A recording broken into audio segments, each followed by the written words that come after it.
Bien-aimés dans la foi, que la grâce et la paix vous soient accordées de la part de notre Seigneur Jésus-Christ. Je crois que vous êtes encore une fois de plus nombreux à pouvoir suivre cet enseignement. Nous sommes sur une série d'enseignements sur la Pentecôte et nous avons comme texte de base le livre des Actes des Apôtres chapitre 2 et le verset à partir des premiers versets, Actes chapitre 2. Et donc nous avions d'abord examiné la question de la définition de la Pentecôte. Après la définition, nous sommes passés à la promesse de la Pentecôte. Nous avons vu qu'il y a eu des promesses dans l'Ancienne Alliance et dans la Nouvelle Alliance. Nous avons rappelé que Dieu était un Dieu des alliances et que la Bible était un livre des alliances.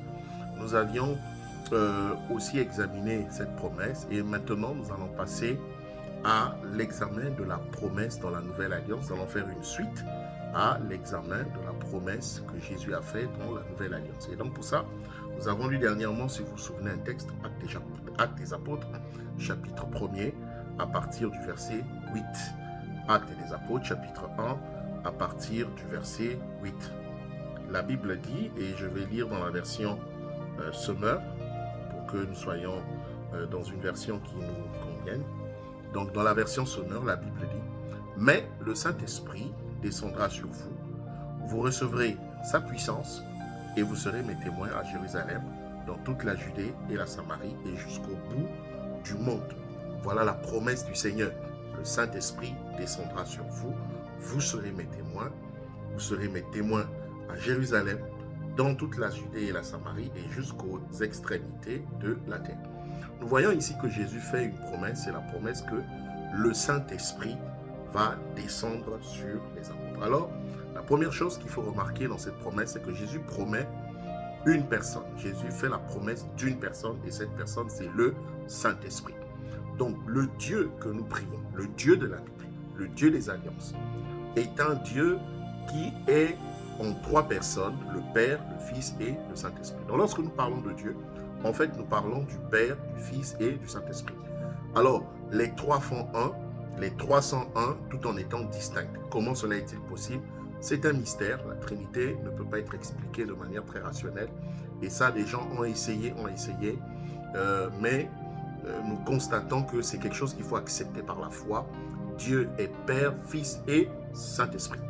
Et donc, une fois que ça c'est dit, nous allons rentrer un peu en profondeur dans cette promesse de Jésus. Et pour cela, je veux vous encourager, je veux vous exhorter à lire dans la Bible, dans le livre de Jean, le chapitre 14, et nous allons lire à partir du verset 16. Jean 14, verset 16. Et donc la Bible dit, « Et moi je prierai le Père, et il vous donnera un autre consolateur afin qu'il demeure éternellement avec vous. L'Esprit de vérité que le monde ne peut recevoir, parce qu'il ne le voit point et ne le connaît point, mais vous, vous le connaissez car il demeure avec vous et il sera en vous. » Alors, j'aimerais déjà revenir sur cette promesse pour essayer de disséquer avec vous quelque chose de puissant. Donc, premièrement, nous avons vu que le Seigneur a promis une personne. Et cette personne, lorsqu'elle vient, elle emmène une puissance. Elle emmène une puissance auprès des croyants. Et cette puissance que cette personne emmène, cette puissance, c'est une promesse de la puissance. Donc, la première chose que le Seigneur nous promet, c'est une personne.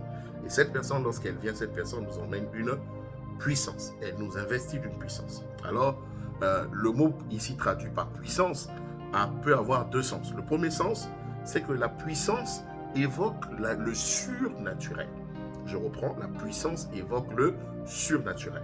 C'est-à-dire qu'elle évoque un surnaturel qui agit au quotidien. Alors, qu'est-ce qu'on entend par le surnaturel? Le surnaturel, c'est tout ce qui est au-delà de ce qui est naturel.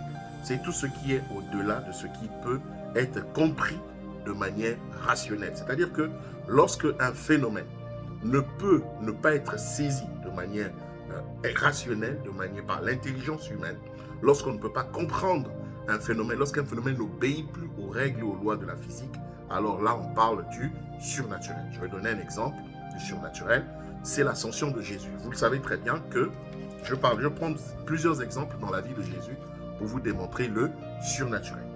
Alors premièrement, c'est la naissance de Jésus. Vous savez très bien que pour qui est naissance, aujourd'hui, il est clair que la naissance doit d'abord, avant naissance, il faut qu'il y ait d'abord une relation intime entre un homme et une femme. Cette relation va aboutir à une fécondation, qui va aboutir à une nidation, qui va aboutir à une gestation et après à un accouchement.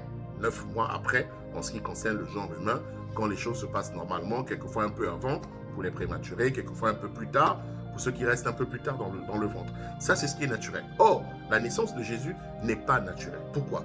Parce que Marie n'avait pas connu d'homme. La Bible dit que Marie ne connaissait pas d'homme, mais elle était enceinte par la vertu du Saint-Esprit. Ça dit que les choses ne se sont pas faites selon le naturel. Ils se sont faites selon le surnaturel parce que l'intelligence humaine, la logique humaine voulait qu'il puisse y avoir rapport sexuel, qu'il puisse y avoir